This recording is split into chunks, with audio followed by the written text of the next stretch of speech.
Dá pra voltar a Lava Jato? Bora, vamos lá. Dá pra voltar? É possível voltar a operação? Tipo, Monark, eu não ela sei acabou? O que aconteceu com a Lava Jato? a força-tarefa da Lava Jato foi acabada. Foi uma decisão do Ministério Público Institucional, acabou com a força-tarefa do caso Lava Jato. Tá. Tinha muito trabalho por fazer, ainda tinha cerca de 200 inquéritos, cerca de 200 investigações do Ministério Público, mas a força-tarefa foi extinta. E eu tava contando uma hora pra você, lembra duas histórias que aconteceram na minha semana da saída? Lembra que eu contei uma história que a minha esposa olhou branca pra mim? Sim. Aconteceu uma outra história também naquela semana. Eu tava lá trabalhando, fazendo uma audiência. Aí acaba a audiência, olho pro lado, era uma audiência pública, né? Minha esposa tava em home office junto comigo na sala. E aí olha pra mim, meu amor, eu não acredito que você tá fazendo isso. Falei, como assim? Não acredito que eu tô fazendo o quê? Esse caso, o que é esse caso? Falei, é um carteiro que desviou 21 cartas. É um desvio público. A carta tinha, sei lá, cartão de crédito, cheque, já era um prejuízo. Mas, gente, o banco é segurado, né? O banco é segurado. Assim, prejuízo pra sociedade... Zero. Cara, zero, próximo a zero, entendeu? Mas tem o que fazer. Agora, do outro lado da rua, lá do prédio da Procuradoria, tá a força-tarefa esvaziada, com vários casos de propinas de milhões e milhões de reais, e eu lá cuidando de caso de carteiro, assim como vários outros procuradores cuidando de caso de carteiro. Que é isso que eles querem que você faça apenas. Cara, esse é o reme-reme. Agora, a gente tem que, se a gente quer uma política pública com base em evidências, tem que concentrar esforços naquilo que é prioridade. Se tem casos de corrupção absurda, casos de corrupção de milhões e milhões de reais, tem que concentrar os esforços nisso. Mas isso hoje, infelizmente, não é uma política institucional do atual Procurador-Geral da República. E várias vezes as pessoas vêm com críticas à Lava Jato, eu falo, gente, quer saber o que é realmente criticável? Olha para o Supremo Tribunal Federal. Eu estava falando de uma empresa que era cliente do sistema, Igor, você me perguntou, ela indicou 415 políticos envolvidos no esquema, de 26 diferentes partidos. Uma empresa. Eles implicaram quase 1/3 dos senadores e quase 1/3 dos, então, ministros de Estado e quase metade dos governadores daquela época. Uma empresa. Imagina as outras, né? Cara, se você somar todas as outras, se você somar os outros órgãos públicos, né? Essa era uma empresa que atuava na Petrobras e outros órgãos públicos. Uma grande empresa para ser justo. Claro, uma grande empresa. Mas existiam várias outras, mais de 20 outras grandes empreiteiras. Então, uma empresa trouxe essa realidade e existe muito trabalho para ser feito e a gente precisa concentrar esforços, a gente precisa ter uma política institucional voltada para tratar esses casos com prioridade. Mas, infelizmente, hoje isso não é mais uma política institucional. A força-tarefa da Lava Jato acabou e as pessoas deixam de ver tudo o que precisava ser feito. A questão é, quantas pessoas o Supremo Tribunal Federal condenou até hoje na Lava Jato? Porque, vejam, os mais poderosos são os primeiros que têm que ser responsabilizados. São os primeiros. Se você não tiver responsabilização deles, eles vão continuar na vida pública e eles vão se tornar exemplos de políticos. Quando eles têm que ser o exemplo do político que fracassou, não o exemplo do político que deu certo. Porque senão eles acabam se tornando referência. E o cara que tá lá, ele olha, poxa, esse cara desviou dinheiro, tá com o pescoço enrolado, até o pescoço enrolado com corrupção, A vida dele acabou. como a Lava Jato mostrou. E o cara tá no chefe de um poder. Ora, esse é o caminho pra eu implantar as minhas causas. Eu ganho dinheiro e ainda fico no poder? Pô, stonks. Tem uma pesquisa do Dan Ariely, uma pesquisa bem interessante. O Dan Ariely é um cara bem famoso, ele tem os livros dele são best-sellers aí, e ele faz pesquisas comportamentais. E o Dan Ariely, ele fez uma pesquisa em que ele colocava vários alunos para responderem matrizes matemáticas, 20 matrizes matemáticas, dava um tempo, 5 minutos para resolver, e pagava 50 centavos de dólar por questão resolvida para aquelas pessoas. Primeiro ele fez o experimento para ver quantas questões em média que as pessoas respondiam. Dava umas 4 questões, a pessoa ia lá, checava as questões, estavam certas, o cara ganhava o pagamento, 2 dólares, né, 4 questões em média, e ia embora. Aí depois ele fez esse experimento permitindo que existisse desonestidade. Como que ele fazia? A pessoa respondia, ia lá atrás da sala, triturava, ia pro examinador lá na frente e falei, acertei tantas. Ganhava o dinheiro e ia embora. Quanto que deu a diferença de desonestidade? Pulou de 4 para 6 em média, respondidas corretamente, as pessoas declaravam, dentre 20 questões. Tá? Aí ele começou a variar. Não foi tanto. Até que não foi tanto. E ele depois vai lançar uma tese sobre isso, uma teoria sobre isso. E aí, depois ele fez várias variações. Por exemplo, ele fez experimento no Canadá, nos Estados Unidos, em Israel, de um lado, e fez experimentos em lugares como China, Índia, Itália, que são países reconhecidos como países mais corruptos. Adivinhem se a média de trapaça aumentou ou não. Aumentou? Não aumentou. Não aumentou? Não aumentou. Aí ele fez o seguinte, ele aumentou o valor pago. Aumentou de 50 centavos, foi aumentando até 10 dólares. Adivinhem se o nível de trapaça aumentou ou não. Aumentou pra caralho. Não aumentou. Não aumentou? Não. Qual foi a conclusão dele? E aí eu vou falar outra situação em que aumentou. A conclusão dele foi, todas as pessoas têm uma tendência à desonestidade limitada. A pessoa quer se dar bem, mas ela quer manter uma autoimagem positiva dela mesma.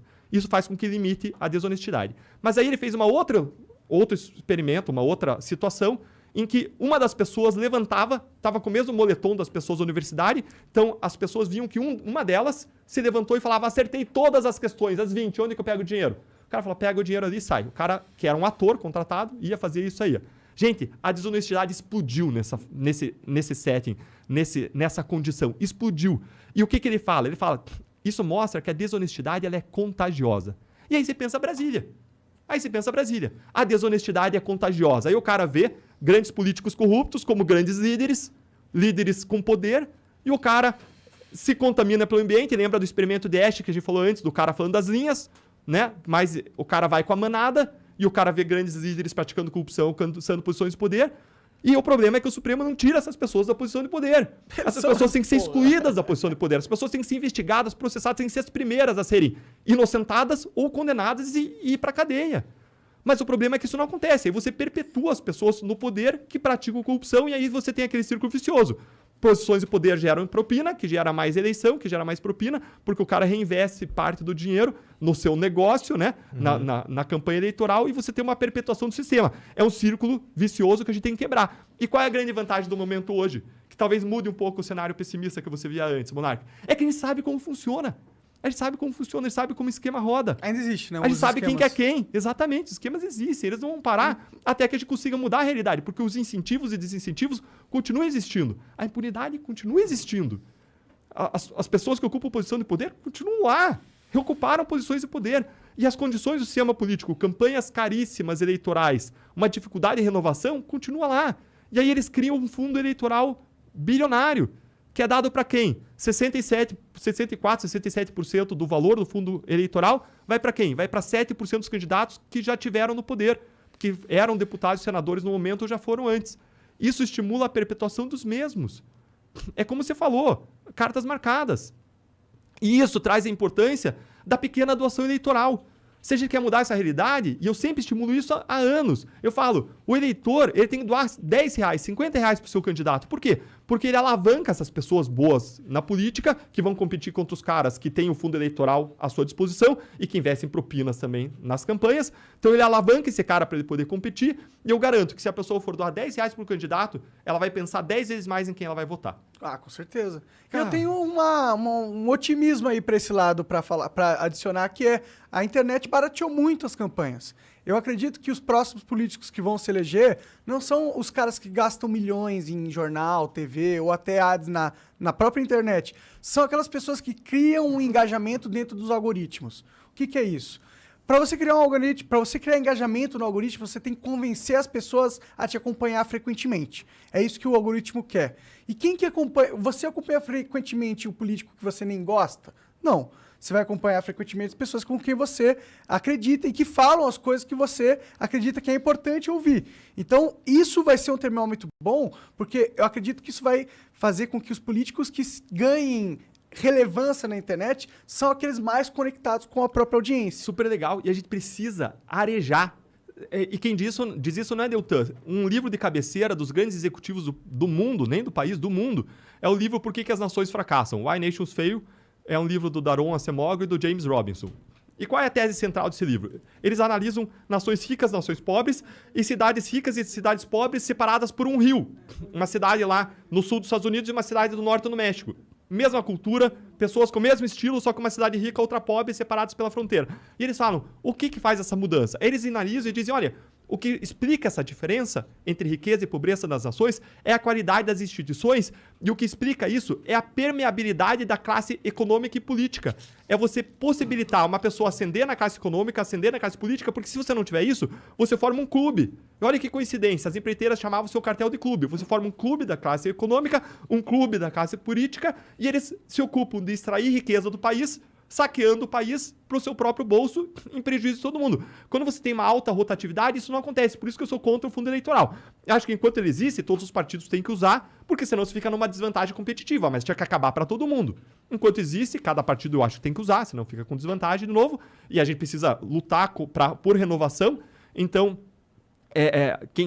enquanto existe, eu acho que tem que ser usado pelos partidos, não dá para um parar, mas eu sou a favor de acabar com o fundo, porque isso vai aumentar arejamento, você vai obrigar o cara a buscar a sua rede, Eu acho a sua que rede de nem precisa apoiadores. acabar com o fundo, na minha opinião. Uma coisa que poderia fazer, em vez de dar na mão dos partidos controlarem para onde vai esse dinheiro, se dá na mão do povo. Dá por CPF. Toda eleição tu tem um Cupons, né? crédito.